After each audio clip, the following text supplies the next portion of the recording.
So this question was on what do we focus the mind on and different objects of meditation. Now, what this leads into is mental flexibility. But before we touch on that, we need to look at what an object of meditation is and what the purpose of an object of meditation is. So the purpose of focusing the mind on an object is to ultimately have the observer, the thing focusing, and the object merge together. So there's no separation at all. Now, many different systems out there have hundreds of different potential objects we could focus the mind on. So one example of an object of meditation might be something of the body. It could be a body scan.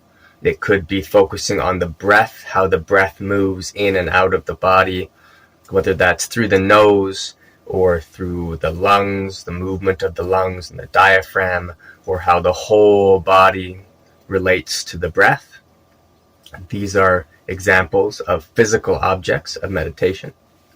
You might use another object of meditation like a feeling. It could be something like gratitude or love or joy.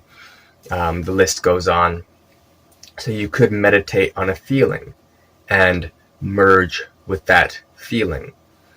If you're doing a lot of Qigong, you might be working on cultivating Qi, and so that would then become your object of meditation. You might use imagery or sound. So you could have some type of mantra that you chant, and the mixture of the sounds, the mixture of the way the sound reverberates through the body, the feeling of that, that starts to become an object of meditation as well. Well, it is one.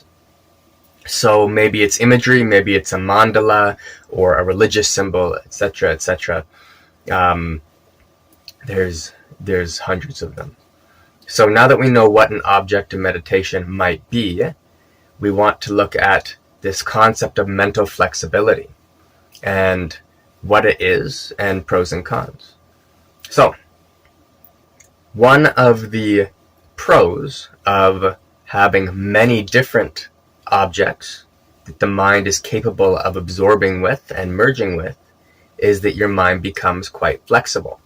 So it can tune in to many different types of objects, situations, and start to shift and change and morph to become that object, to diminish and ultimately eradicate separation.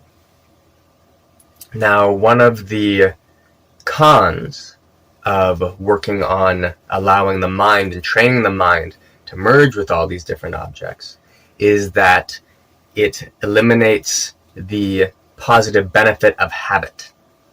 So, what that means is when you're not focusing intently in the beginning, your mind won't have a habit to fall back on. It won't have an object to fall back on. Okay?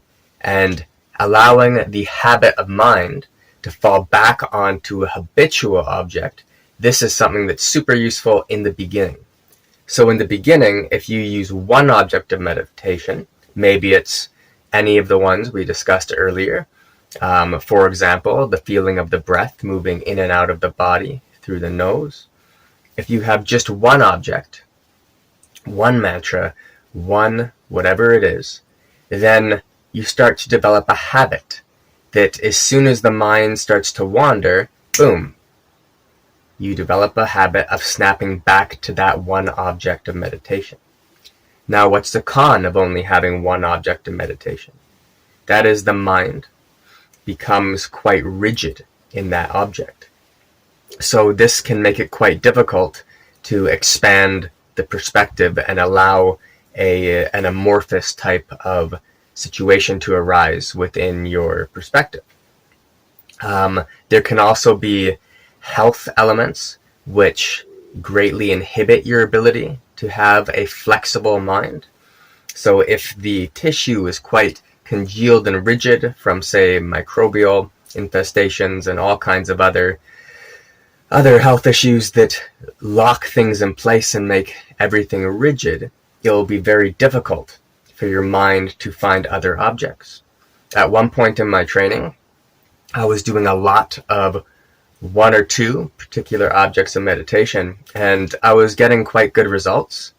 And then I was getting some health issues, and I couldn't use those objects of meditation anymore because they were making me quite unwell. So I switched to a different shape of the mind, a different object of meditation. And it took me about a year and a half before I was able to use the new object and get similar results to the old object in terms of my ability to absorb into the new object of meditation. So that doesn't say much for my skills at that time when it comes to mental flexibility. Okay, so we have pros and cons. Pros of working mental flexibility is that your mind becomes quite flexible. You're able to touch many objects of meditation, and you're able to shift and change and be quite amorphous and have a perspective that's quite malleable, quite open. And this is a really useful skill. This allows you to move forward and just work on what works, all right? And to engage in situations in a very open way. To engage in training in an open way, practice in an open way, without adhering to the rigidity of one view. Now, negatives, like we mentioned, is that, okay, you don't develop the positive nature of the habit of the mind being launched back to the one object.